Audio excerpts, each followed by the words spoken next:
Hello दोस्तों, नमस्कार। मैं हूँ आपकी सबसे प्यारी दोस्त मनीषा। मैं आज बाल निर्माण की कहानियाँ लेके आई हूँ आप लोगों के लिए, जिसका शीर्षक है यथार्थ का मूल्य।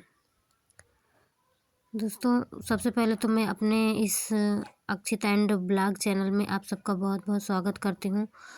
Welcome to Akshit and Aryam blog channel. मैं आप लोगों को जो कहानी सुनाने जा रही हूँ, जिसका शीर्षक है यथार्थ का मूल्य। इस कहानी में यथार्थ का अर्थ होता है कि ठीक जैसा ही वैसा, मतलब जैसा चाहिए था वैसा ही है। यह साक्षात दर्शन। इस कहानी में कदली एक लड़की का नाम है। कदली के अंक उस कक्षा में सबसे अधिक आते थे। वह पढ़ने में तो कुशल ही, परंतु व्यवहार में भी बहुत कुशल थी। जो अध्यापिकाएं उसे पढ़ाया करती, उसके आसपास वह किसी न किसी बहाने चक्कर लगाया करती। सभी से उसने कक्षा में अलग व्यक्तिगत संबंध बना रखे थे। कभी किसी शिक्षिका की प्रशंसा करती, कभी किसी को घर के बगीचे के पुष्प उपहार में लाके दे देती थी, तो कभी कैलेंडर आदि। नए वर्ष व दीपावली पर वह शुभकामना पत्र भेजना भी नहीं भूलती थी। परिणाम यह था कि शिक्षिकाएं उसे अच्छी तरह परिचित थीं। सभी उसकी प्रशंसा करती थीं। ऐसा न था कि कदली यह केवल दिखावे भर के लिए करती हो।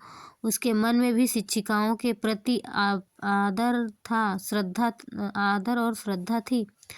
वह थी ही व्यवहार कुशल, परंतु इस बार वह अपनी श्रद्धा का कुल अधिक ही प्रदर्शन कर रही थी। इसका कारण था कॉलेज का स्वर्ण पदक, जो इंटर कक्षा की सर्वश्रेष्ठ छात्रा को प्रति वर्ष दिया गया था। कदली शिक्षिकाओं को प्रभावित कर इस वर्ष का यह स्वर्ण पदक पाना चाहती थी।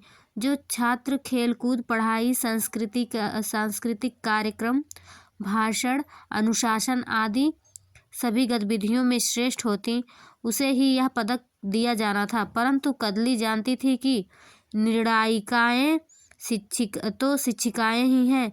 यदि वह उन्हें भी प्रभावित कर ले तो थोड़ा 19 होने पर भी बात बन जाएगी।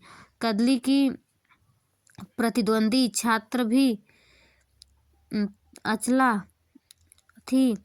वह भी पढ़ाई में तेज थी और कॉलेज की सभी गतिविधियों में भाग लेती थी, परंतु उसका स्वभाव कदली से भिन्न था। वह शर्मीली लड़की थी। शिक्षिकाओं के आसपास चक्कर नहीं लगाती थी। यद्यपि मन ही मन वह शिक्षिकाओं का बहुत आदर करती थी, परंतु कभी उसका प्रदर्शन नहीं करती थी। गुरुजनों का सम्मुख जाते ही वह विनम्रता से झुक जाती थी। कदली की भांति बातें न बना पाती। सन की समाप्ति होने लगी तो शिक्षिकाएं का बैठक में यह विषय भी उठाया गया कि स्वर्ण पदक किसे दिया जाए। अधिकांश का मत कदली की ओर था। कुछ ही शिक्षिकाएं ऐसी थीं जो अचला का नाम भी ले रही थीं, परंतु उनकी आवाज़ कदली का समर्थन करने वाली शिक्षिकाओं की आवाज़ से दबकर रह गई थी। प्रधानाचार्या स्वयं कदली के व्यवहार से प्रभावित थीं और उसी का नाम ले रही थीं।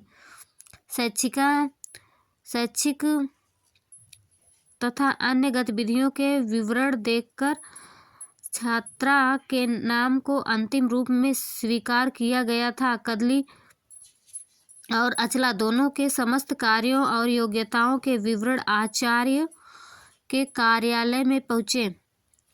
उन्हें यह देखकर आश्चर्य हुआ कि न केवल शैक्षिक स्तर पर अपितु अन्य विविध गतिविधियों में भी अचला कदली से आगे थी। अरे, यह छात्र पर अभी तक हमारा सारा ध्यान क्यों नहीं गया। वह मन ही मन सोचने लगी थी।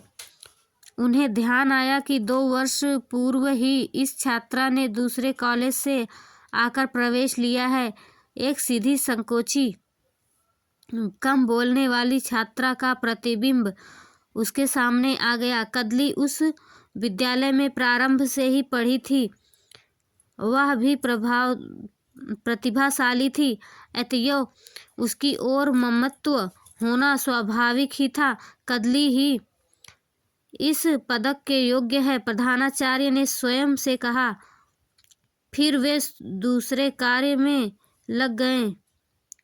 घर जाने पर न जाने क्यों यह विषय उनके मन में उमड़ता रहा। बार बार उनका ध्यान चला जाता कदली या अचला।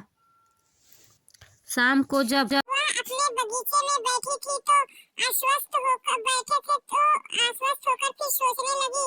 उन्होंने दोनों की योग्यता सूची फिर निकाल कर देखी। निसंदेह अचला आगे थी। वह सोचने लगी, मैं क्या पक्षपात करना चाह रही हूँ। मेरे लिए तो दोनों समान होना चाहिए। न्याय की कुर्सी पर बैठकर भी मैं अन्याय क्यों करूँ? नहीं, जो सर्वोच्च है सम्मान उसी का होना चाहिए। और अंतिम निर्णय के रूप में उन्होंने पदक के लिए अचला का नाम लिख कर दे दिया। उन्होंने स्वयं को हल्का महसूस किया। फिर प्रधानाचार्य सोचने लगी कि बार बार कदली का पलड़ा क्यों भारी बैठ रहा था। बारीकी से विश्लेषण करने के बाद पता लग गया कि कदली का व्यवहारिकता ही उसका मुख्य कारण है। व्यक्ति कितना ही योग्य क्यों न हो, यदि उसके व्यवहारिकता न हो तो वह जल्दी ही दूसरों को प्रभावित नहीं कर पाता। इसके विपरीत व्यवहार कुशल व्यक्ति योग्यता में कम होने पर भी अन्यों को प्रदर्शित या आकर्षित कर सकता है। यह ठीक है कि योग्यता का अपना पृथक ही स्थान है, पर कितने जौहरी ऐसे होते हैं जो उसे परख पाते हैं। व्यवहार शून्यता के कारण योग्य व्यक्ति भी प्रतिभा भी धूमिल हो जाती है।